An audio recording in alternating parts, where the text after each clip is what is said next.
Hope you guys are having a wonderful weekend, and thank you for tuning in. Also, my apologies about the lack of uploads yesterday. Had some stuff to catch up on, but hey, we're back at it today. And as you know, lately we've had a lot of news regarding Genshin Impact and the ongoing voice actor situation. And to be quite frank, it looks like there's going to potentially be even more to talk about regarding all that tomorrow. But for now, I'd like to diverge for a moment, because today, we've actually got something to discuss regarding Marvel Rivals. Now, as you can probably tell from the gameplay I've been using for the last month or so, Rivals is a game that I've been enjoying quite a bit. And you might recall at the beginning of Season 1, the modern audience was very upset at the character Invisible Woman being added to the game, specifically because of her Malice skin, which they were getting all whiny and mad about, saying it's all like sexist and problematic, that it appeals to the male gaze too much, and all that sort of brain rot stuff. It was all quite hilarious, made for great entertainment. And now we've got Season 2 launching on April 11th, I think it is. And with Season 2 launching, we have a new character, a new Vanguard character. That's like a tank sort of character. And that character is Emma Frost. We got the modern audience upset once again at this character for similar reasons that they were mad about the Malice skin for Invisible Woman, except this time they're actually mad at the base skin and also the paid X Revolution skin. They're saying both are too revealing, too sexist, too problematic, all that same sort of stuff basically that happened the first time. And it just makes me very glad to be a Marvel Rivals player, because I can enjoy the game itself.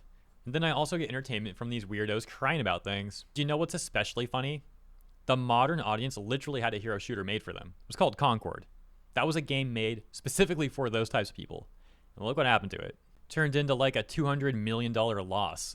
Shut down in a mere 2 weeks. But okay, back to Rivals. I'm just curious what you guys think about the Malice skin and this new X Revolution skin for Emma Frost. Like, if we're comparing the two, personally, I think I like the X Revolution skin more. There were just some things with the Malice skin that I didn't really like. For example, the spiky mask thing. To be fair, I do think that's lore accurate to the comics, but I'm just saying it's not my cup of tea. Now, on the other hand, though, I do like that cape thing that she has going on. Like, especially in-game, when you see an Invisible Woman moving around, that thing looks really cool. I definitely like what they did with the X Revolution skin, though, specifically the front profile. But then at the same time, I don't really like the sides and the back. It's weird. I don't know. I'm too specific, I guess, maybe. I don't like the Malice skin in the back, just the cape thing. I don't like the Malice skin in the front or the sides, but I don't hate it. The X Revolution skin I like from the front, but not the sides or the back. At this point, I think I'm just too picky. I think I'm kind of weird. I think I'm probably the problem here. The problem's me. But at least I'm not raging about it and virtue signaling about it like the modern audience. So enough about my weird opinions. Let's just see what they're saying. Over on the subreddit Girl Gamers from 3 months ago, a post just to get a reminder of what they were saying about the Malice skin. This is making me legitimately depressed. I hate how everyone ignores the blatant sexualization in this game just because it's fun/popular. That being a top post over there at the time, getting over 520 upvotes, before moderators eventually locked the post because people from outside that subreddit were beginning to disagree with them in the comments, and hey, we can't have that. For example, with -10 downvotes. It's toned down from how Sue Storm Malice looked in the comics. I wouldn't buy it, but it doesn't bother me either. Right below that, a comment with -10 downvotes that got removed by the moderators. Then we can also see a few more examples here real quick, but there's like 100 of these. -12 downvotes. It's okay if you aren't the target audience, you aren't forced to consume. And -14 downvotes, no, I disagree. It's great. But okay, once again, that was just a very quick refresher. Now let's see what they're saying about Emma Frost. This post also on our Girl Gamers from 1 day ago, and being a top post over there with over 300 upvotes. Emma Frost deserves so much better. Okay, yeah, we're pausing already. So this very highly successful game decides to put Emma Frost in the game, and there's already an influx of great fan art from very talented artists who are now also getting additional traction because people are enjoying their art. So you can argue there's like multiple net benefits going on here, and that's just something I said within like a matter of 20 seconds. But hey, Emma Frost deserves so much better, guys. This is actually a big problem. Okay, let's see why. Why is this a big problem? Come tell us, Redditor. I know a lot of you are sick of hearing about this game. Sorry. But man, I just need to rant to people that will understand. I just saw the season cosmetic being released with Emma Frost, and wow, I am so disappointed. Triple crying emoji. It's so bad, it looks like a mod. In this, this looks like a mod. There's a lot of great mods for games too. What the frick? In some games, the mods are even better than the base gameplay, just saying. But anyways, continuing.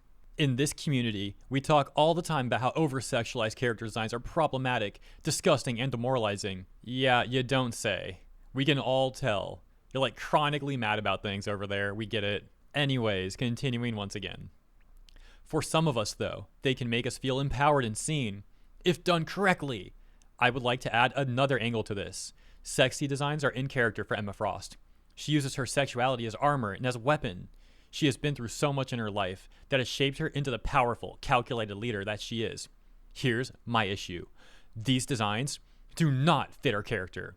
Those don't look calculated or powerful or intentional. They look gimmicky and ridiculous. Do I have an issue with over-sexual designs in general? Yes. But if it fits the character, then there's some nuance there. But again, her sexy design should look regal, powerful, and feminine. And it's further disappointing to see them design her in a way that reduces her down to her appearance and sexuality. There's so much more I could say, but I'm just going to leave it here. Thanks for reading. Edit. I'm more so talking about her design with the open top. I think the pantsless design for her original cosmetic looks a bit ridiculous too, but I'm mainly talking about the other one. Yeah, meanwhile, Emma Frost in the comics has designs that are even more revealing than the X-Revolution skin. Like this one, for example. This is much more revealing than the X-Revolution skin is. I actually think this one is really sick. And this might be the one that the X-Revolution skin is inspired from the most. In my opinion, though, this comic skin is definitely, not skin, I guess costume from the comics is definitely better than the X-Revolution skin. Like, this design is just freaking awesome. But yeah, if that Redditor is trying to use the comics to support their argument, I don't think it's helping. I think if anything, it's actually refuting their arguments. Of course, we've also got angry people over on Twitter. For example, this person responding to Marvel Rivals' announcement that Emma Frost would be joining the roster, saying, "Hot take? I hate what this game is doing with Emma. Emma Frost is a promiscuous character, but her design in this game is so obviously pandering with the sex appeal, they forgot who they were trying to design in the first place. Her new skin, I'm aware that it's from a comic. My point still stands." No, it doesn't. The fact that the skin is influenced and or taken from the comic directly contradicts what you were saying. Her new skin, I'm aware it's from a comic. My point still stands. Is like if you were to egg on a dog with juicy meat. What? What the frick does that even mean? I don't even want to know. It's a really weird thing to say. Not to mention the jiggle physics. Why do we have ZZZ level jiggling in a hero shooter? I get that sex sells, but I'm not a fan of their handling of Emma. Man, this person's creepy. I kind of regret reading that. On the other hand, though, here's someone on Twitter defending Emma Frost and Rivals, saying, Twitter says, "Why are so many women being sexualized in games?" Meanwhile, Emma Frost in the comics, freaking...